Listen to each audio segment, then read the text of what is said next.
Chris and Chris Talk Movies. Hello, and welcome back to the podcast. My name is Chris Ferry, and of course, this is my co-host. My name is Chris Huddleston. And today we are both very excited to be talking to you about the 1995 Sam Raimi Western, The Quick and the Dead. Do you have a synopsis for us, Mr. Huddleston? I do. So this is a 1995 film. A mysterious woman gunslinger, Ellen, saunters into the town of Redemption looking for revenge. Her father was killed by the town's sadistic mayor, Herod, who is in the midst of organizing a quick draw tournament. The lady enters, joining a cast of miscreants and outlaws for a brutal competition in which the loser dies. And as he said, it's Sam Raimi directed. It stars Sharon Stone, Gene Hackman, Russell Crowe, Leonardo DiCaprio, Tobin Bell. You've got Keith David in there, Lance Henriksen, Gary Sinise. So it's an all-star cast. Yeah, absolutely. And neither of us had seen this before. So So you hadn't seen it, right? I had not. Okay. And I thought it was sort of interesting that I had not seen it because I dig Westerns. Mm-hmm. And in 95, I certainly would have been old enough to have seen it. Yeah, I don't know. Just passed me by, but I really enjoyed it. In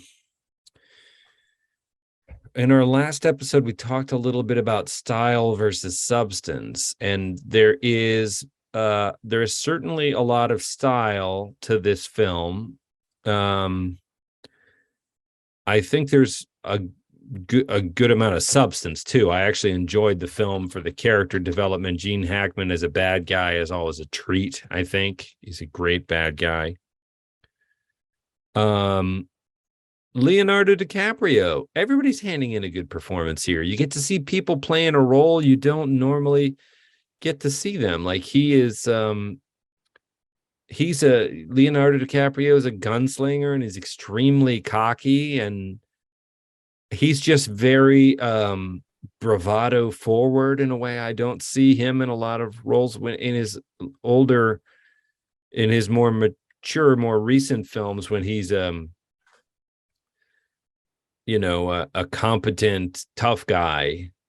He tends to be more subdued, right? Doesn't play a lot of flashy characters, although Django Unchained was, I don't have a thesis here all worked out, but Sure, but I get Lance Henriksen getting to play the ace sharpshooter. What a fun role to see him in. And so it's just a bunch of great characters. I almost feel like they cast it and then say, okay, now everybody step one roll to your left. Now that's what you're gonna be playing. Mm-hmm. It's Sharon Stone that can be a little hot or cold on. I thought does a really great job in this as well. Yeah. What was your impression of it?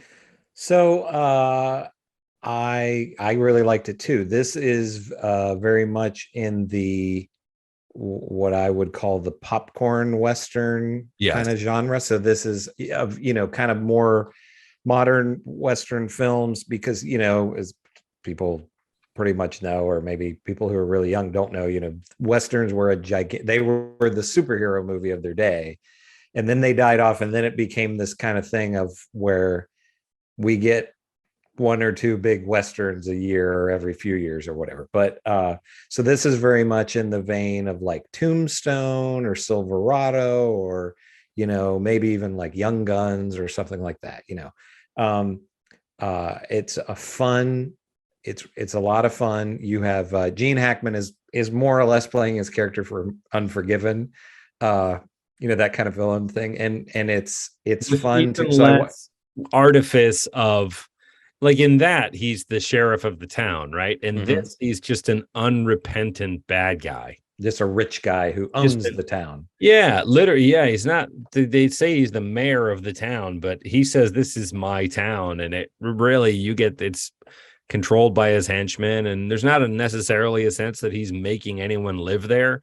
But basically, you live here, it's my rules. Mm-hmm. He says, at one point, he says, I keep order, not law. Order. Yeah. And that's the whole quote. Like he's specific to say not law. I don't keep law. Mm-hmm. So he delights in in being being mean. a bad guy. Yeah. Yeah. And it's just a really simple conceit, but that is really fun, where it's just they've set up this competition and all these gunslingers come in and they're, going to face off. And there's really not a whole lot more to it. I mean, there's this subplot of that he killed Gary Sinise, who was, well, I mean, she accidentally kills him, but Gary Sinise was her dad. And, Gene Hackman kills him, and she's just there to get revenge, which Gene Hackman doesn't know who she is, so right. That's the big showdown that you're going to have at the end. But you have all these great actors, all these great, in a lot of cases, character actors. And I watched this with my dad. Because he loves, dads love Westerns. He was like, oh, that was fantastic. A lot of fun.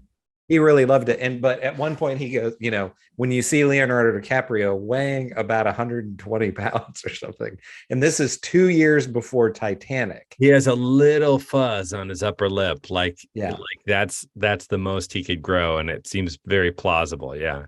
But so my dad really likes Leonardo DiCaprio. So he goes, wow, that's Leonardo DiCaprio. And I said, yeah. And I said, who would have guessed in 1995 with all of these stars that the biggest of all of them would have, Leonardo DiCaprio now is even bigger than Gene Hackman and Sharon Stone, but you also have, as you said, Lance Henriksen. Yep. You have Keith David, who just has a couple of lines probably.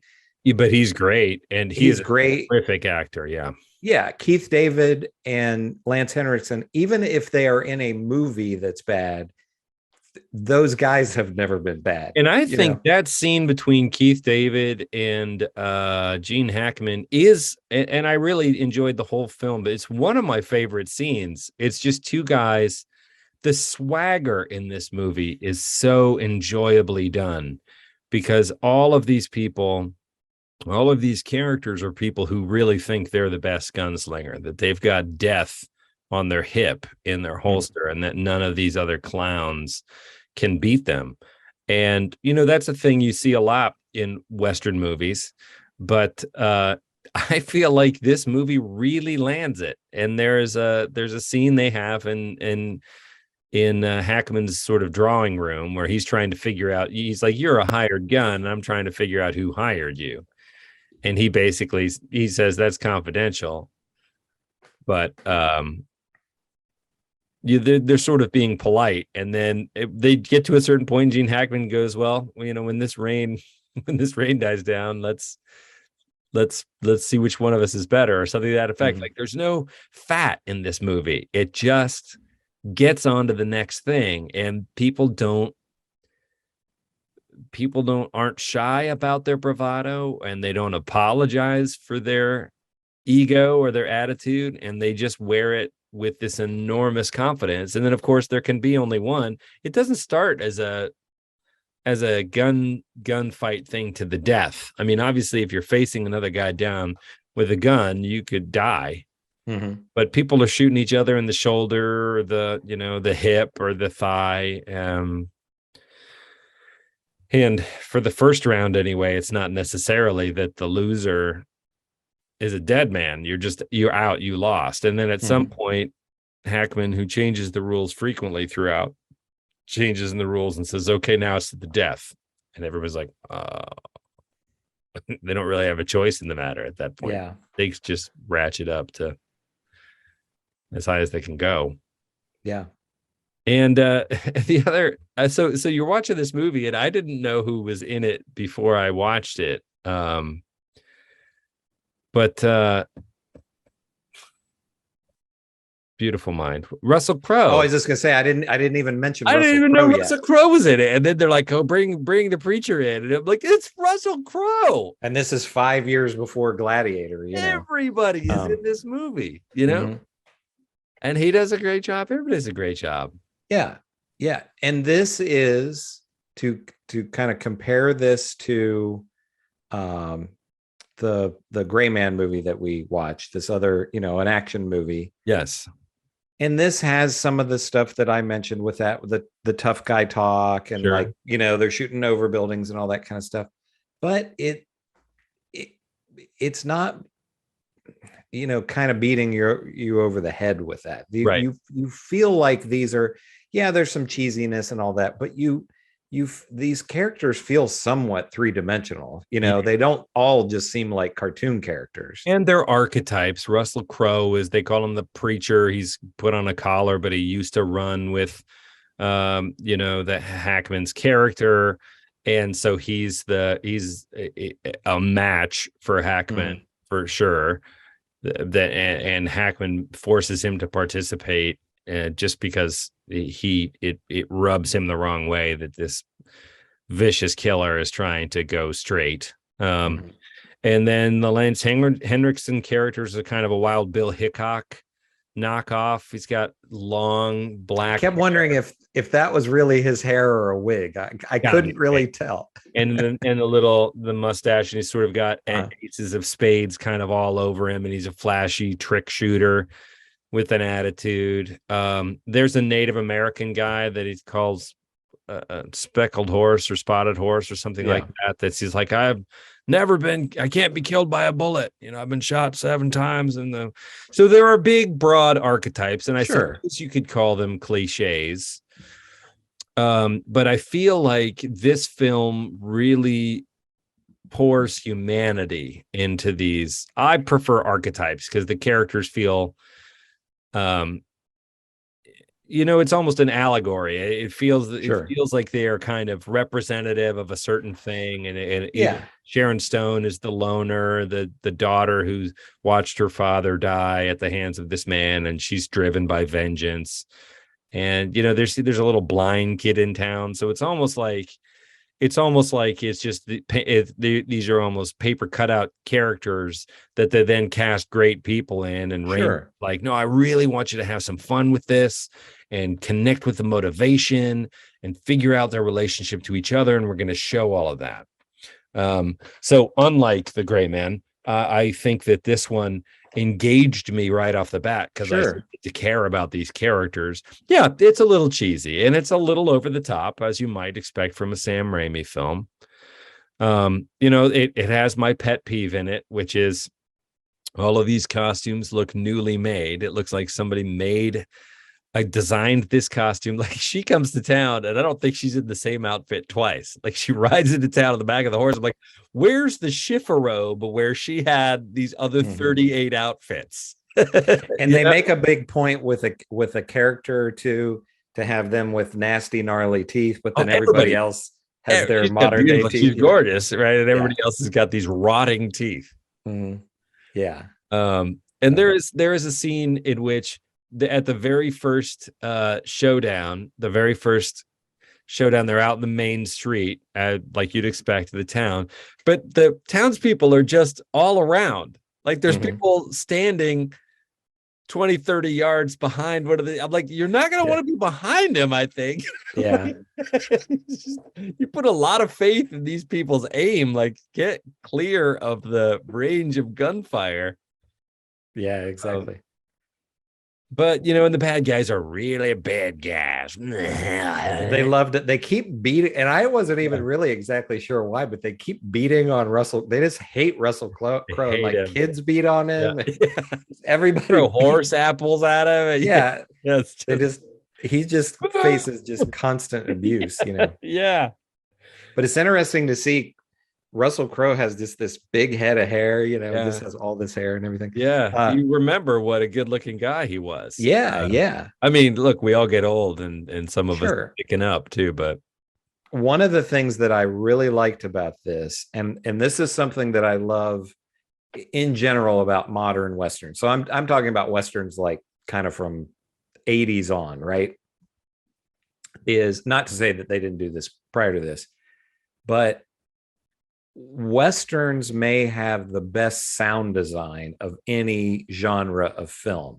And they do such a great job with this, just everything with, when they spin their guns and the sound of the barrel and their spurs and, them walking through the through the desert, and you know what I mean? That just, I love Westerns, just get that sound design. So it just makes you, you feel almost like you're there. And that's something that it's just a little touch with Westerns that I love, but just all of that, you know what I mean? Yeah, I do. And I agree. And you know, I think that Sharon Stone gets really the sex appeal is there throughout. Her hair was always great, right? In the West. But I mean, they make it look windblown and whatever, but it always looks great. She always looks great. And early on, first night in town, she ends up having, you know, drinking.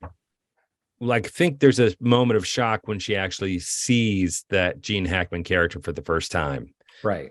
And she's not prepared for how shocking that is for her. And so she gets drunk, and DiCaprio, he swaggers over and hits on her. He's a kid, you know, but she ends up spending the night with him, and, you know, she's getting out of bed the next morning. And I think they handle all that really well. Like, it's not, there's nothing about, oh, my virtue, or, you know, she's an adult that makes choices that some of them she may not have done if she had been sober or whatever, but she doesn't dwell on it. And that's another thing I think that feels real true in a Western, is that people are more or less living in the moment. They're haunted by something that happened in the past, or they're driven by vengeance, but they're not spending a lot of time like worrying over, you know, should I have said something different there? You know, they're just, oh, well, nothing for it. And they're just moving forward like sharks. And I just find that super sad. It's one of the reasons why I like Westerns. It's super satisfying to watch characters that are just in the moment and driving whatever their agenda is ahead. Right. And Raimi, I know I'm hopping around here, but, you know, there's some there's some really fun camera stuff that is kind of homage to spaghetti Westerns that is actually made me laugh out loud with delight. Like the push in on the eyes, right? The camera will like zoom in, and then it'll zoom in, and then, oh, he's watching the clock, and she's watching the gun, but it'll go on and on and on, and then it'll go around again. It'll push even closer. So there'll be like a whole sequence where it's these crazy rack focus, you know, jump ins on people's eyes, you know, like they would do with Clint Eastwood, but it goes all over town. Then it's the kid. Then it's the old lady. Like, why are we caring what she's looking at? You know, and it just. Yeah. And this movie has, you know, this is 27 years old or whatever. And having, you know, I watched The Gray Man and this back-to-back nights. And I mean, we both liked this movie a lot more than The Gray Man. But as far as just excitement and action and all that, this is, you know, every bit as good as any action movie, you know, you're going to see now.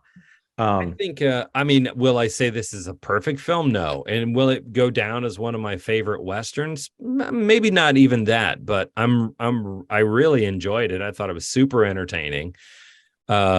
It took me a minute. You know, there was a sort of a cheese that happened and everything in the mid 90s. That was a style thing that everybody was sort of applying to stuff that it took me a little bit to move through. But I'd say by half an hour in, it just had me hook, line, and sinker, you know?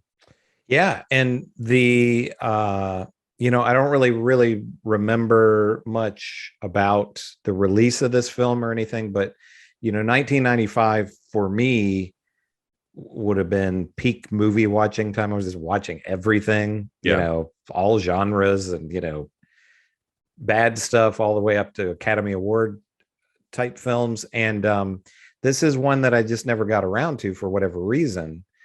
And I came up with this by just looking. I just went on Google and was like, hey, you know, best modern Westerns. And this was on a list of like the 25 best modern Westerns. And I looked up the information on this. I don't know what the budget was, but it only made $18 million.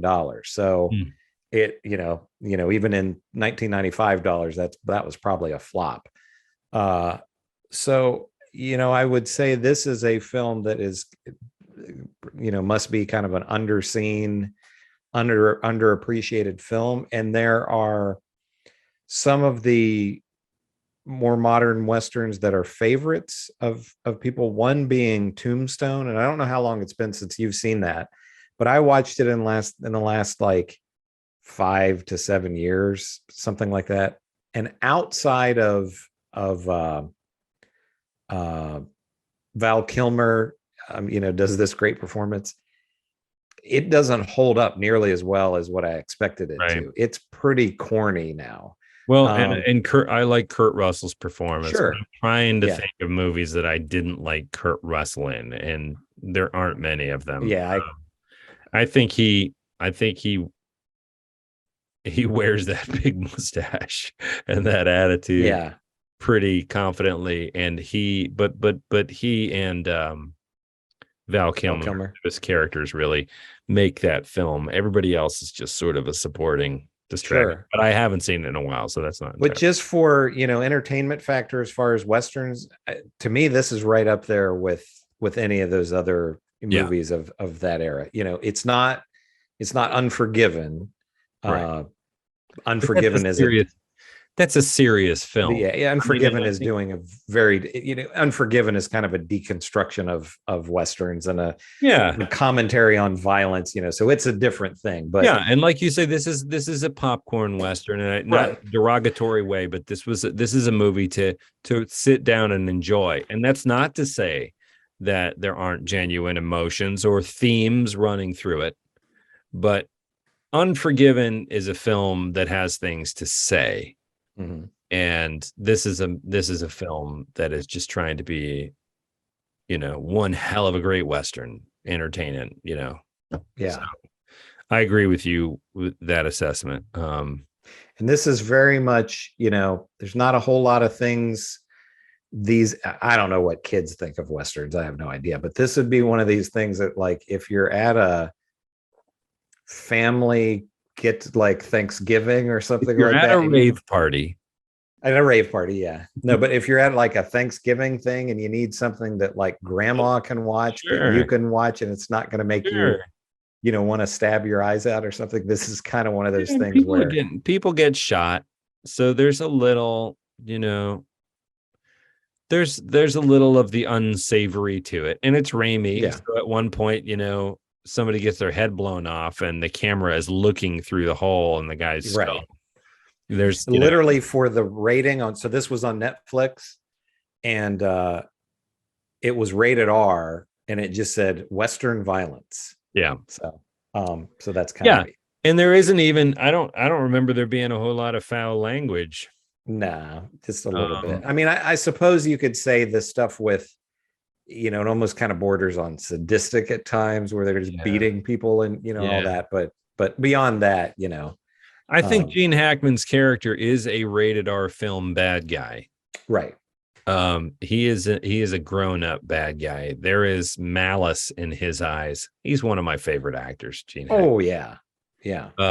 And there is a malice in his eyes, especially like when he'll grin at someone and he can just be chilling, just like, oh, this is a bad dude. Yeah. And, like I say, it felt a lot like his character in Unforgiven. Yeah. It did. I mean, because he sort of Gene Hackman's it in the same way. But the only nit I pick with that is in Unforgiven. He really thought he was a good guy. Right. Mm-hmm. That was a man who was deluding himself. He broke his own rules and he broke the law, but he had convinced himself that it was in the service of the better good. And this character has no such compunction. He just delights in being nasty. Yeah. He's a bit of a sadist. Yeah.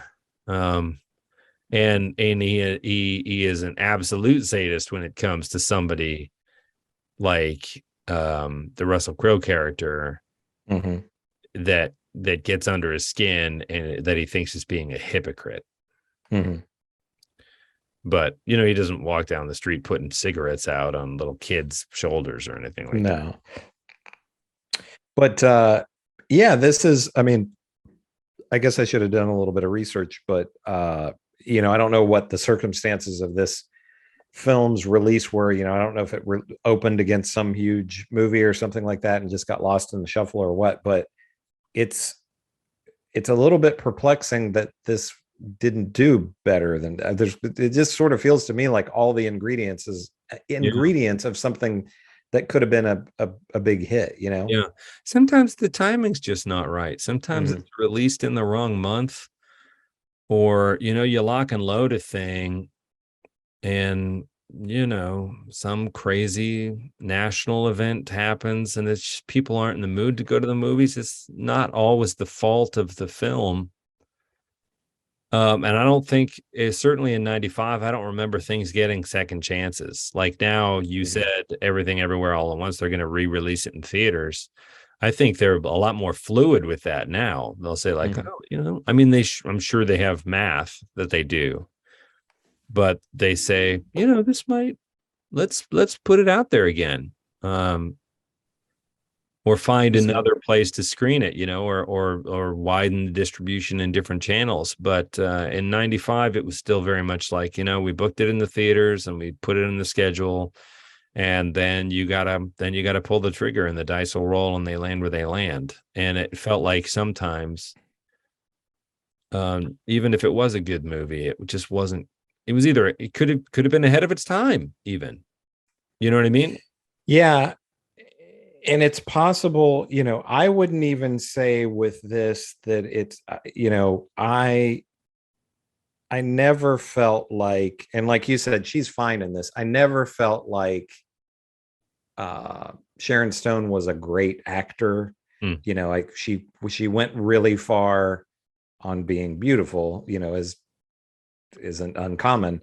But it's not even like, well, they put a really beautiful actress in this role and she's miscast. You know what I mean? It's not like she's not bad in this at all. No, but that was the era where she could carry a movie.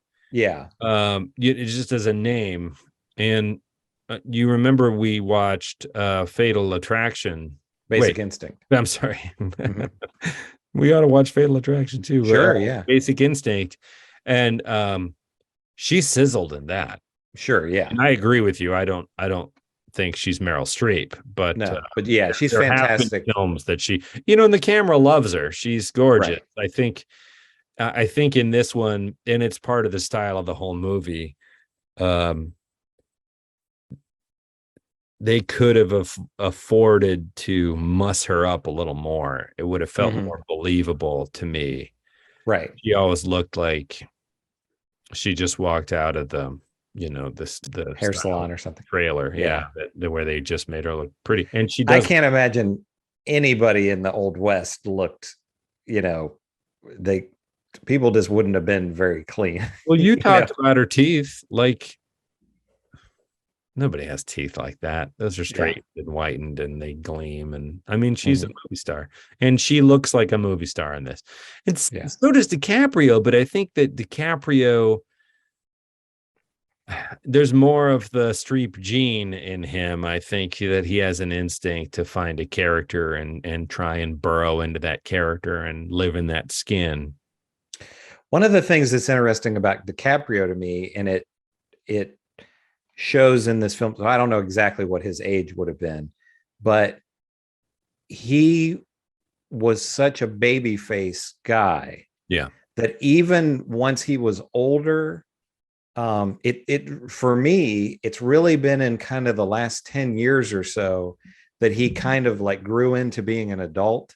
Yeah. So even when, he was doing these acclaimed performances, right. And it was, and he's a great actor, so he was doing a really great acting job, but it was still like, well, he's playing a 35-year-old man or whatever that he actually was, but he still looked like a kid. You know what I mean? Yeah. That was the only disconnect that I ever had with DiCaprio, was it's just like so long of him just, and it's just been in recent years where now it's like, oh, he finally looks like a grown man, What was the Boston one he did with that's what I was gonna say, Departed. He didn't seem like an adult. Playing a fresh-faced kid just out of the academy. And I'm like, I think he's like 45. Yeah. Yeah. He doesn't look it in the movie, but I'd have to look at the timing on that. But you're right. But once he gets to Inception and certainly The Revenant, and Once Upon a Time in Hollywood, which is I love that movie. He's so plausible as a guy who has entered his middle right, the second part of his middle years, and is starting to see over the top of the hill and being like, what's left for me, and there's a weight to it. There's a moment in this where, in this film, when we realize he's driven, so I think Gene Hackman finally confirms that he is his son, but he's like, I'm Gene Hackman's son, and Gene Hackman denies that for most of the movie, and they end up facing each other in the quick draw contest. But there's a moment where he's talking to Sharon Stone, and he says, all I want is, just like, why are you doing this? And he's like, I just want him to, I can't even remember. He says, respect me, or I just want him to, maybe it's respect me or acknowledge me or something like that. And I thought at the time, I'm not sure this actor has the life experience, not having lived that he has the life experience to fake it deeply enough to sell that moment. It tells the story. It doesn't clink. It doesn't suck. But I would say this a number of times in her performance too. You see that she's haunted, and you see that in her eyes, but you don't fall into her eyes. You know what I mean? It doesn't, that sense of being haunted plays, but it doesn't infect you. You know what I mean? It doesn't reach into your soul and resonate with you. Like in some great performances, you think, oh man, that I really felt that, It tells the story. It's plausible. You see that she's haunted. There's no ambiguity about that, but and that's another reason why I say this is kind of a popcorn Western more than it is something to say Western, is that they tell the story, but you don't feel like the movie is about exploring how these deep human themes unwound in the lawless West of the right. Yeah. And that's not a criticism. That's just something I noticed going through it. It's fun seeing Raimi do a Western. That's what I was going to say. Yeah. I mean, he did a great job here. The direction is great, I think. And not to rehash conversations that we've had before, but this Raimi, I would like for that guy to come back, Just compare this to his newer, other than Drag Me to Hell, which, we both enjoyed, but compare this to his newer stuff, and man, there's no comparison for me. So would you recommend it? Sounds like I would definitely recommend this. And it's, like I say, I feel like, so I looked on while we were talking, I looked on IMDb. It has 94,000 ratings, which, I mean, that's not really a lot on IMDb, right? With a 6.5 rating. I would give better than that. Oh, I would too. Yeah, for sure. And I think it's neat when you talk about a lot of these different actors. Lance Henriksen and Keith David, either one of those guys in a smaller version of this film, they could be the stars. Absolutely. You have Lance Henriksen as the either one of them could have played the bad guy. The Gene Hackman role. Yeah, that's what I'm saying. Sure. Is any one of these actors could have just traded boots and hats, right? And it would have been a different flavor of the movie, but it could have been just as good. They could have played the Hackman character. I mean, none of them are going to play the kid. That's DiCaprio's because he's so young. And if you like, fun, we've used this term a bunch of times, popcorn Westerns, this is right up there with a bunch of the kind of classic 80s and 90s films in that genre. They're not reinventing the wheel or anything like that, but you just want to watch a fun Western that's really well put together with a bunch of great stars. This is hard to beat, I think. I agree. So I highly recommend. Yeah, I agree with all of that. Thumb up, thumbs up, baby. Chris and Chris Talk Movies at gmail.com. That is our handle. We are on the socials. We're on podcasts. We're on YouTube. I'm not sure where you're perceiving this, but thank you for joining us. Like and subscribe. We love that. Comments, feedback, please, and thank you. Do you know what you want to do for next time, sir? I don't really. Do you have any? Is there anything you're dying to watch? No, dying to watch. No, we have talked about a bunch of stuff. We talked about that old, the black and white sci-fi. Oh, Seconds. Let's do that. Okay. I mean, Did you watch it recently, or just sort of came up in your? I don't know how it came up. I haven't seen it in years. It's a very different tone from this. It's kind of a downer, but it's a sci-fi, it's a mid-60s sci-fi thinker sci-fi. It's not, there's no robots or spaceships or laser beams or anything like that. Robots. But it's another one that I think, we don't do a lot of movies. I don't know if we've done anything from the 60s. But this is like 65 or 67 or something like that. I forget exactly, but it stars Rock Hudson. Yeah. Hudson. It at the very least, it'll be an interesting conversation. So yeah, let's do that. That'd be fun. Okay, great. 1965 Rock Hudson flick. Something around there. Yeah, mid 60s. Cool. So watch that and join us next time. And unless you have anything else to add. Nope. Don't think so. We will talk to you next week.